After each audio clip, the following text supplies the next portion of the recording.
Welcome to Mayank Chhaya Reports. My guest is the well known author, diplomat, politician, and the ever compelling articulator of India's great civilizational legacies, Pavan Varma.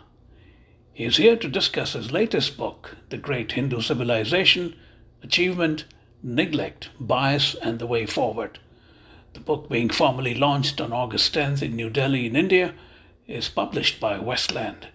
It takes in its sweep grand themes of the great Hindu civilization and how Hindus need to shake off decades of apathy and indifference towards its varied, profound accomplishments in metaphysics, philosophy, art, creativity, polity, society, science, and economics. Pavan Varma. First, tell me the overarching motivation for you to write a book like this at this time. Well, I genuinely feel, Mayank, that Hindus are the legatees of a great civilization, notable for its antiquity, its continuity, its peaks of refinement, its diversity, and its assimilation. There were two factors which motivated me. One is that there appears to have been, if not a conspiracy, but a noticeable tendency to downplay, devalue, and sometimes even denigrate this great heritage and legacy by people, some of whom are well intentioned, that to give due credit to Hindu civilization, especially of ancient India, may lead to the undesirable consequence of Hindu glorification and thereby contribute to strengthening the ultra Hindu right in the country. So I say well intentioned because that is their attempt to preserve secularism and also, in a sense, Hinduism itself from its excesses. But my argument is that while that is a separate problem and needs to be tackled, including democratically, to link the two, to hyphenate the two, that because you are afraid of Hindu glorification in the present, you don't give enough cognizance to, recognition to the genuinely, objectively verifiable achievements of Hindu civilization. The second motivation was that I genuinely feel that Hindus themselves display a somewhat unfortunate lack of curiosity about their own heritage and legacy. I think partly that is because Hinduism is a way of life. It has no one prescribed book, no one prescribed pope, not only one temple, no mandatorily applicable ritual. No, so in many ways you are a Hindu and you continue to be one. But somewhere there is a lack of curiosity bordering on indifference to the great treasure house which is at their doorstep, which is what their past brings to them over millennia.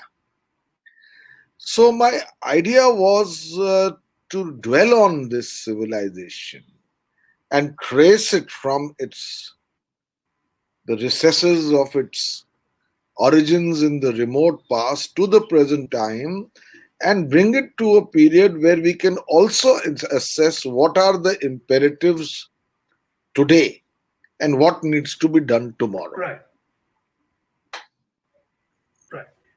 This is a perfect segue for me because I was going to ask you. You write about the fact that Hindus themselves show little real curiosity about its great heritage, about the breadth and depth of what that legacy is. That might seem counterintuitive to some because we are living in a time when proclaiming to be Hindu has become a sort of a political cacophony of our times. And yet, like you point out, and I have pointed out to a lot of my friends, that you have no concept of the true greatness of this civilization is. Why do you think that is? Is it pure laziness? Is it willful ignorance? Or it's a combination of a lot of things that Hindus display such lack of curiosity? Well, partly I explained to you because Hinduism itself is a way of life. Partly I put the blame on our education system. Now, for instance, Mhm. Hindus may not know, or most of them do not know, what are the three foundational texts of Hinduism: the Upanishads, Right. the Brahma Sutras, the Bhagavad Gita. They don't know that there are six highly developed and sophisticated systems of philosophy. They don't know of the remarkably intricate filigree of concepts like the four Purusharthas, Dharma, Artha, Kama, Moksha, which which account for a balanced life. They don't know the value and the deep thought that has gone into the four ashrams that Hindus talk about, from brahmacharya to moksha. They are very little aware of the great audacity of thought that has gone into an entire range of fields: philosophy, political science, social thinking, the arts, the remarkable theory of rasa, where aesthetics were born in India for the first time in the world, centuries and millennia before the West believes it was discovered in the 18th or the 17th century. The word aesthetics, the whole theory Right. of rasa, the remarkable exploration of it first in Bharat's Natya Shastra and then by Abhinav Gupta. People don't know. Right. People don't know of the remarkable contributions of science.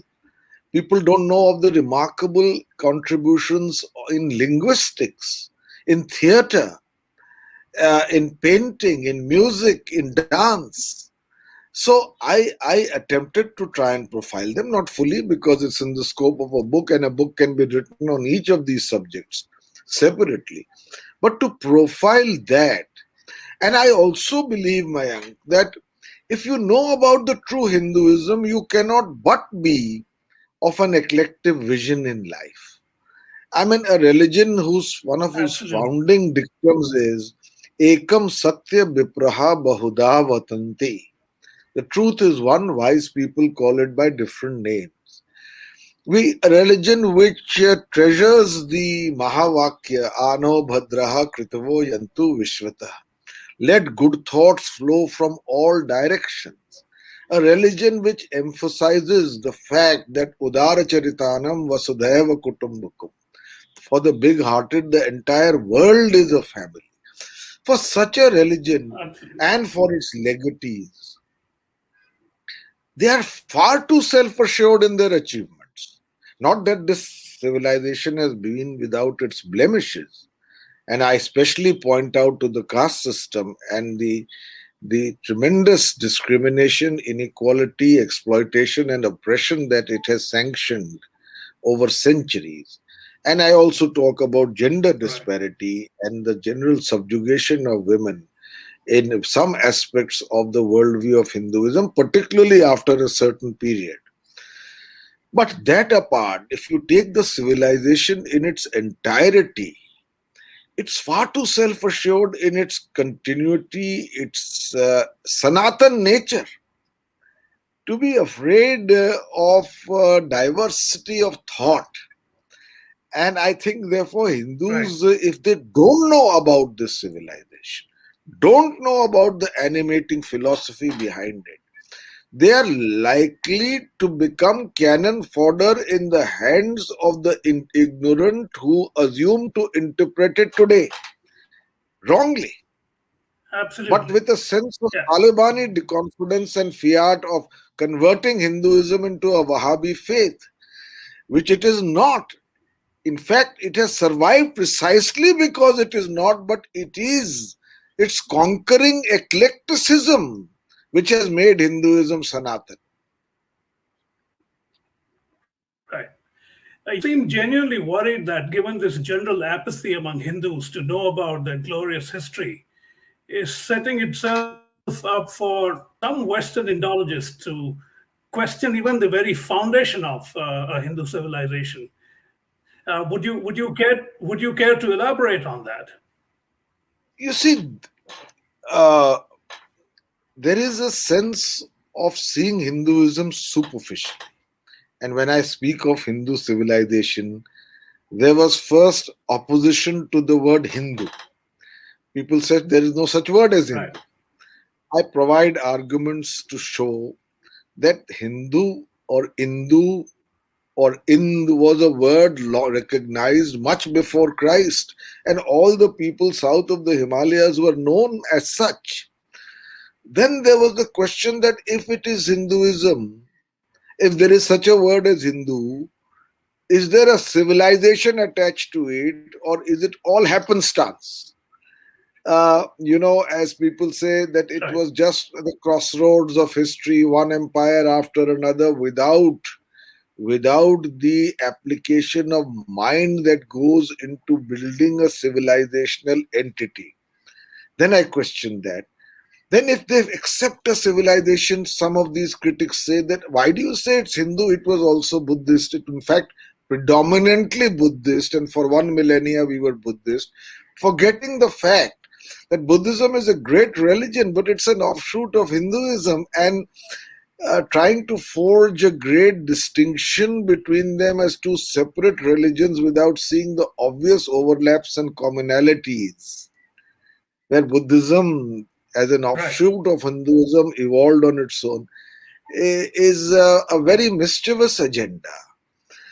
Then they say there is no Right. such. Can we call Hinduism in the singular?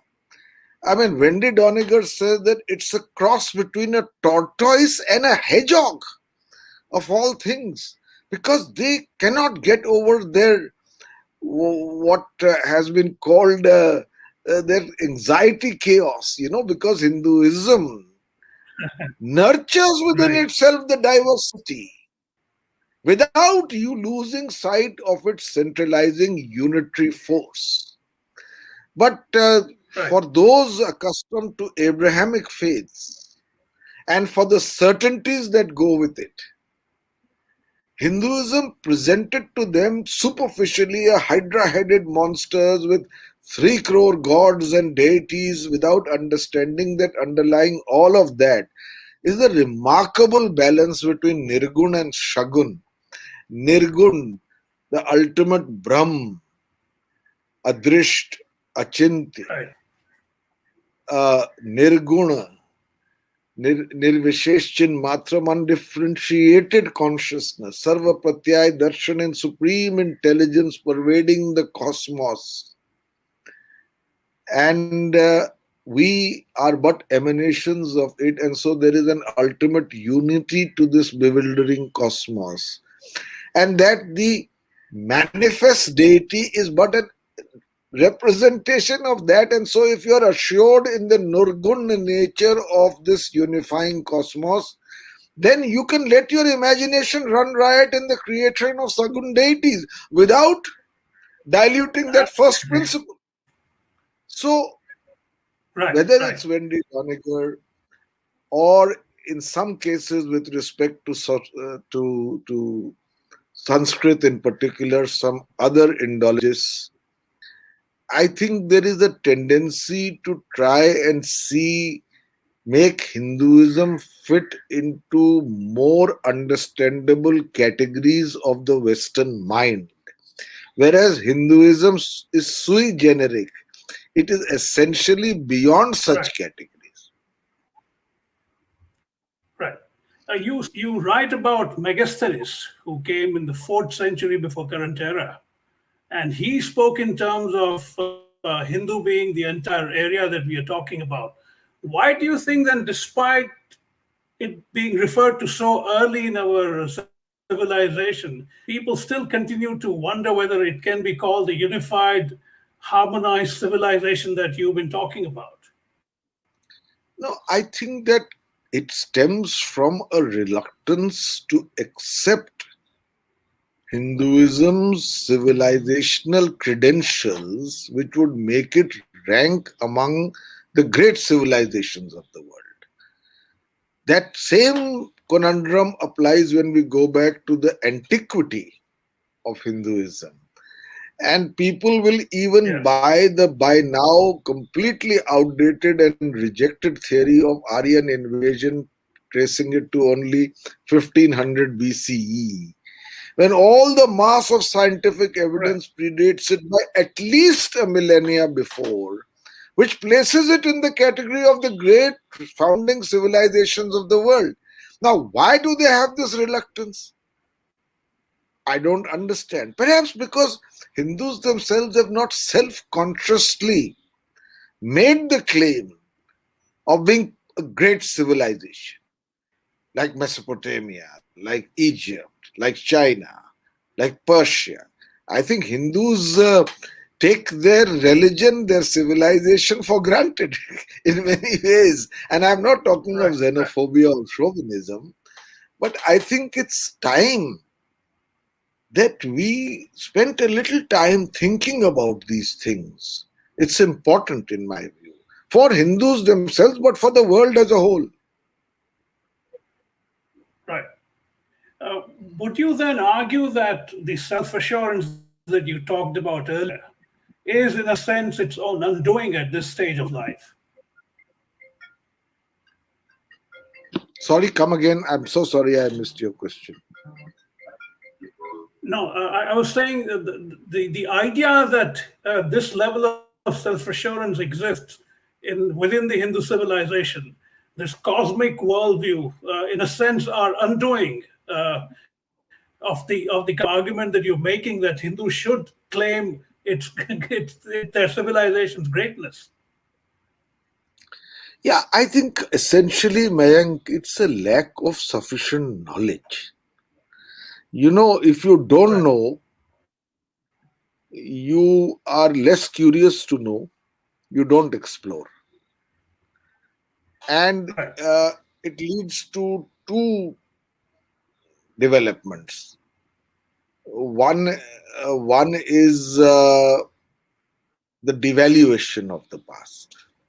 If you don't know, you don't want to know, then it's not self assurance as much as it is being a participant in a general amnesia about the past. And sometimes a second offshoot is that the less you know, the more brittle you become in glorifying the past.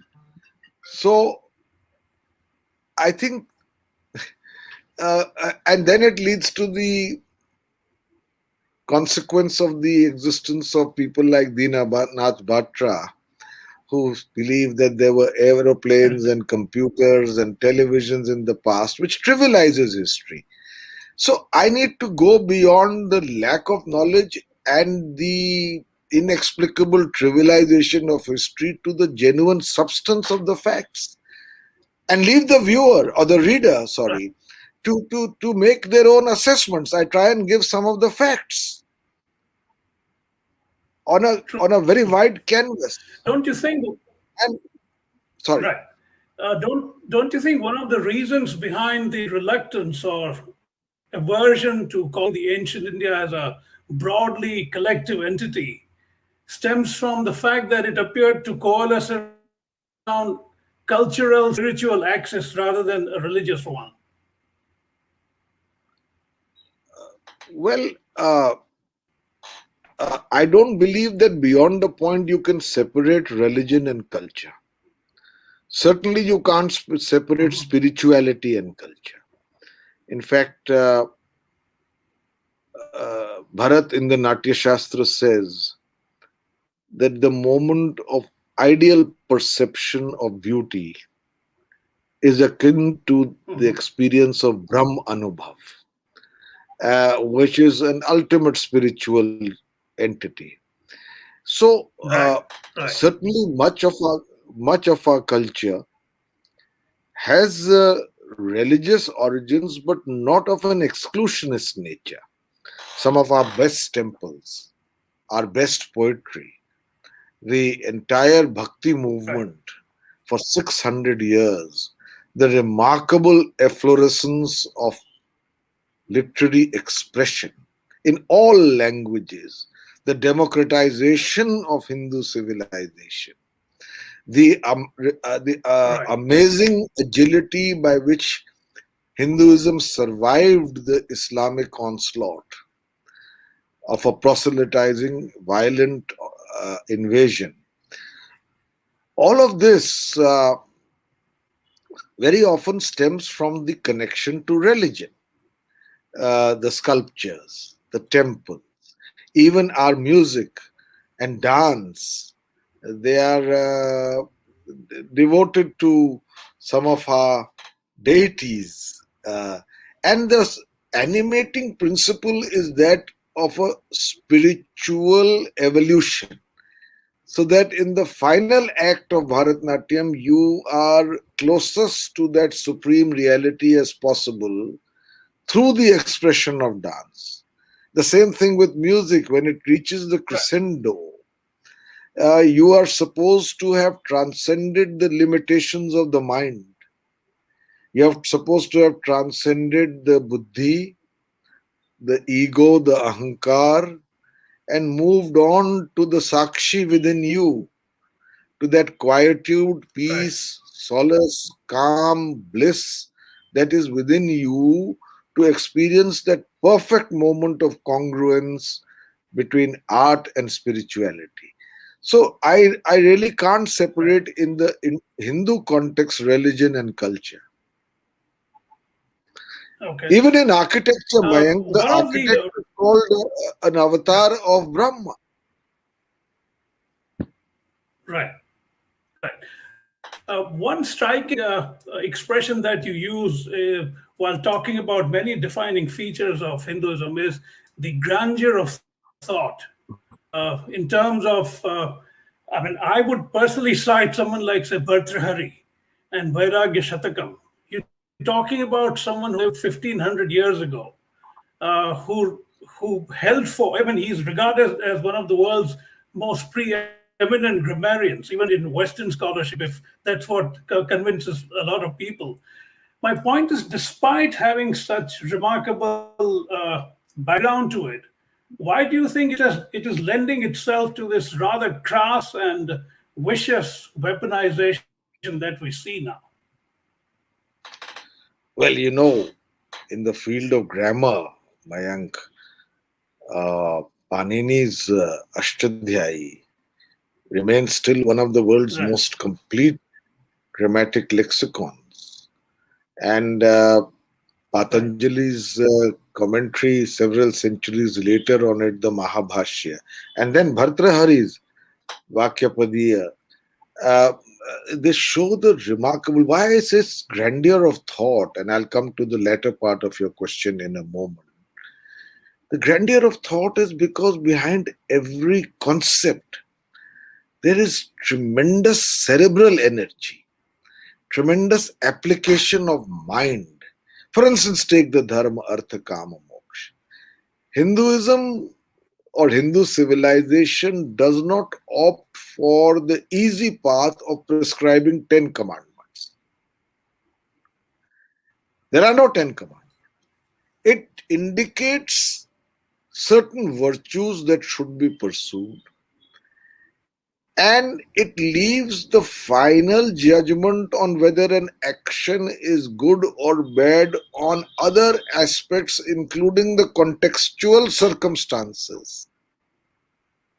For instance, an absolutely starving man taking an apple from a rich man's orchard is at one level committing a theft, at another level is fighting for his life, right to life. Is it a sin or is it a not? Right. Now, Hinduism will revel in these moral dilemmas rather than prescribing an absolute set of do's or don'ts. So it shows the great Right. celebration behind so many of these concepts that it really left me staggered. It left me staggered. I mean, the first six systems of Hindu philosophy can almost be called in their entirety atheist, because they are not speaking about God and divinity in a conventional sense. They are talking about what could be Right. the ultimate cause behind the bewildering plurality of this cosmos. So I'm just giving you random examples. There are hundreds more I could quote and you know about. Now, Sure. why do we see your latter part of your question was we see a certain distortion of Hinduism today. And that is because I believe Hinduism has got hijacked by a lumpen element that whose evangelism is in inverse proportion to the knowledge either of the civilization or Hinduism. And that leads Right. to brittleness, a propensity to violence, a propensity to exclusion, an aversion to dialogue and discussion. One of the great contributions of Hindu civilization, the Shastrarth, where a discussion takes place between Adi Shankaracharya and Mandan Mishra, opposed in their points of view. So it is its lack of knowledge, its aversion to dialogue and discussion, its propensity towards violence and exclusion, its leaning towards chauvinism, which is usually cultural illiteracy. Uh, all of these, its aggression, its propensity also to take the law into its own hands, uh, all of this, and its infinite ability to ignore some of the real challenges by within Hinduism, like reform of Hinduism, which all its great thinkers spoke about, including of the caste system and gender disparity. Now, all of this tends to distort Hinduism, and as I say in my book, it's a sacrilege to make Hinduism Right. approximate a Talibani faith or to make something like Wahhabi Hinduism. It's sacrilege because that is not the nature of Hinduism. You've written about at some length about the lack of moral absolutism. In fact, you say Hindu society, they argue, was tainted by the absence of an ironclad moral framework. This is something that Western societies are very focused on. Absolutely ironclad idea of what is right and what is wrong. While in Hinduism, there is such a wide spectrum, people get confused. In fact, I often cite examples even of Hindi movies, for instance. There was a movie called Mary Jung, written by, I'm sorry, I'm going at some length No, no. to illustrate how much it has percolated down this thinking. In that, there is a scene where Amrish Puri tells Anil Kapoor he's supposed to kill someone on Amrish Puri's behalf. And Anil Kapoor argues that उन्होंने मेरी जान बचाई थी मैं उनको कैसे मार सकता हूँ अमरीश पुरी's counter is उसने तुम्हारी जान बचाई वो अपनी जगह है अब तुमको उसकी जान लेनी है वो अपनी जगह है now it's a pretty stark form of moral absolutism that a lot of Westerners cannot come to terms with. Do you think that's a problem within Hinduism? I don't think so because Hinduism is so pragmatic. The problem with absolute don'ts is that half the time, if not the majority of times, we are dealing with man made laws. By man made Right. laws, that in some areas the custom is you can have four wives. In others, it's a sin to have more than one. In some you can drink, in some you can't. In some there is celibacy, in the priesthood, in others there is not. The definitions of right and wrong when they are man-made laws or human being made laws vary so much that to say that this is what is absolutely right and what is wrong is I believe uh, interventionist beyond a sustainable point. However, and this is Right. important, Hinduism does say that certain virtues contribute towards the cessation of the agitations of the mind, while others increase it.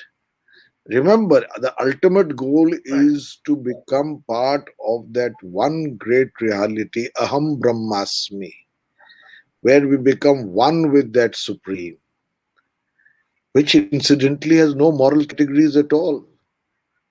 Neti, neti, not this, not this. So, if that Right. is the goal, greed, avarice, envy, anger lead to agitation of mind, whereas compassion, kindness, truthfulness, these contribute to uh, stilling of the mind ultimately. So, Hinduism does Right. prescribe certain virtues, but it hesitates from laying down an absolute law. Given the number of man made laws which differ anyway, and given, as I explained earlier to you in passing, the contextual nature of many acts committed, and I gave the example of that theft of the apple from the Right. rich man's orchard. But for instance, when there are no absolute sinners in Hinduism, not absolute sinners. Even Ravan in the Right. Ramayana, when he dies, the heavens rain down flowers on him. He's a great worshipper of Shiva. When Duryodhan dies, the gods themselves praise him for having been a great Yodha, a warrior who fought for what he thought was right, even if he may have been wrong in thinking of what he thought was right. Similarly, when the five Pandavas reach heaven, or at least Yudhishthir does, he's surprised to find that all his brothers and Draupadi are in Narak or hell. Now, these Right. are Hinduism's way of pointing out the relativity of absolute truth in a human circumstance. And it requires, as I have Right. said before, audacity of thought, great courage, even of moral conviction to be able to say this and to maintain it. That is why dharma, or the notion of right and wrong as defined in Hinduism, is a fascinating subject.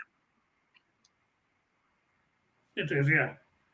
To wrap up the last question, I've hurried through it, but so far so good. The last one is, how are we to retrieve this grand civilizational legacy from the idea of Hindutva?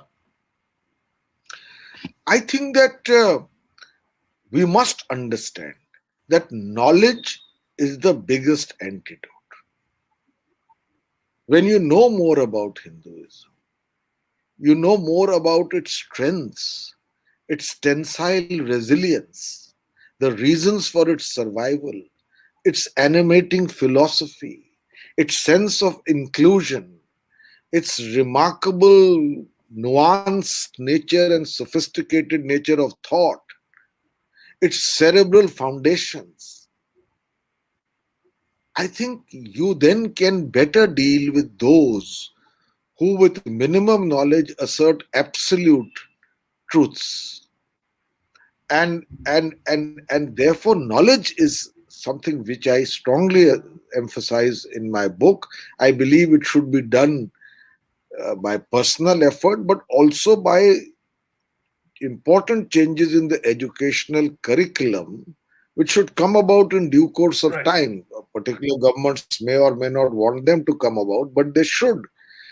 But there is a deep reason why Hindus should know more about their civilization and its philosophy.